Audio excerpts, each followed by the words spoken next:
Zenki Zero Last Beginning is a new start for the Danganronpa team. Not only is it a new IP, but it's also the first game without Kazutaka Kodaka, Danganronpa's writer and director. Truth be told, up until when I got my hands on this game, I was a bit skeptical. Upon playing through it though, I felt right back at home.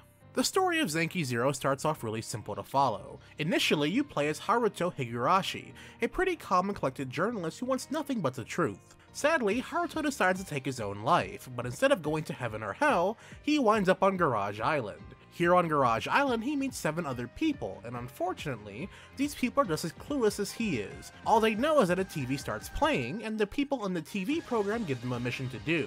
Do the mission, and you get food and water. All you really know is that you have to go through a dungeon to fix the extended machine, by finding machine parts that lie within them. The 8 of you may be the last remaining humans alive. Oh, and get this, you're not even you. You're just a clone of yourself.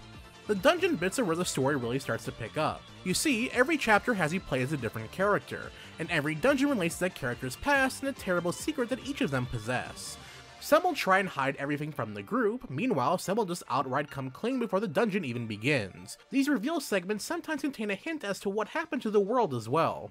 By the end of the game, there were so many twists and turns as to what really happened, I almost couldn't keep track of it all. Not to say the story was too complex, but it was more complex than it needed to be. Unfortunately, I can't go that much deeper into the story without spoiling much, so let's move on to the gameplay.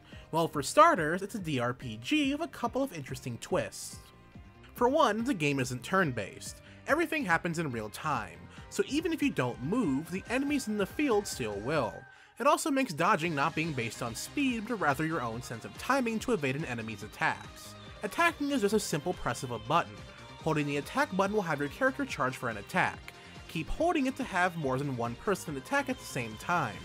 Unfortunately, this makes one-on-one encounters boringly easy no matter what the difficulty you choose. The other twist this game has to offer is that you have to manage your survivor's age, stress, bladder, stamina, and weight capacity. Ignoring any of these can cause a debuff. For instance, if a character's bladder is full and they don't go to the bathroom in time, they will pee on themselves, which causes them to stink and attract enemies. Having no stamina causes reduction in HP until they've eaten something as well. As for the dungeons themselves, some of them are more open-ended than others. For instance, in one dungeon it may have multiple boss entrance doors. Others only had a one way to enter the boss room, but there are many branching paths to get there. Naturally speaking, the further you go through the game, the harder it does become. Dungeons start requiring certain items to pass through some of the doors, there are traps everywhere, and things can get a bit hectic at times. So, while the enemies won't put you on your toes alone, the design of the dungeons and the enemies inside certainly will. Do you remember how I said in the beginning that you are a clone of yourself, and then a moment ago I mentioned you had to manage your character's age? Well, you see, if a character dies, be it in a dungeon or anywhere else, they can be revived. We have the technology to do so. The thing is, they'll come back as a kid. As they progress, they'll turn into adults, then middle age, and finally they'll be back as senior citizens before they die from said old age.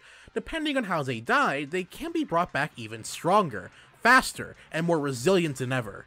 For instance, let's say they died from being attacked by a goat of all things. When revived, they'll be resistant to goat attacks, or probably to the impact of the goat killing them. Overall, it really is a neat mechanic to have. In regards to graphics, for what it is, the game looks great. In a way, I'd call it the next step for Team Danganronpa to go in. Going from 2D to 3D in character portraits may seem like an initial turn-off for some, however, everyone is just as expressive as ever. Besides, watching Zen do Jotaro's infamous pose is great no matter what age he is.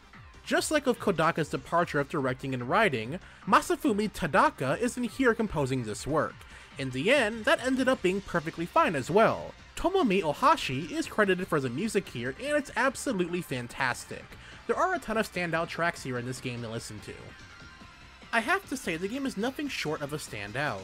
The writing can get a little messy here and there when it comes to expanding the game's lore, but everything else is beyond expectations. If you've played a game by Team Danganronpa, you'll know right away on what you're getting into, because everything feels the same.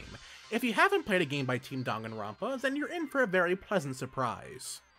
And that does it for a review of Zenki Zero: The Last Beginning. To read the written review, be sure to check out our website, GamingGamma.com. A link to that review will be provided down in the description bar below. Also, if you have any questions for me about the review or the game, by all means leave them down in the comment section below as well. I would love to hear from you. Also, if you're new to my channel, finding out for the first time through this review, hey, be sure to subscribe for future reviews, commentaries, let's plays, and more. And on a final note, I'd like to thank all of my patrons on Patreon for making today's review possible. And as always, everyone, thanks for watching. Anyway, this is the end for us. Let's close this out as usual. Yeah, let's do it! Remember, kids! Illuminate! A brighter future! For humanity! Until we meet again!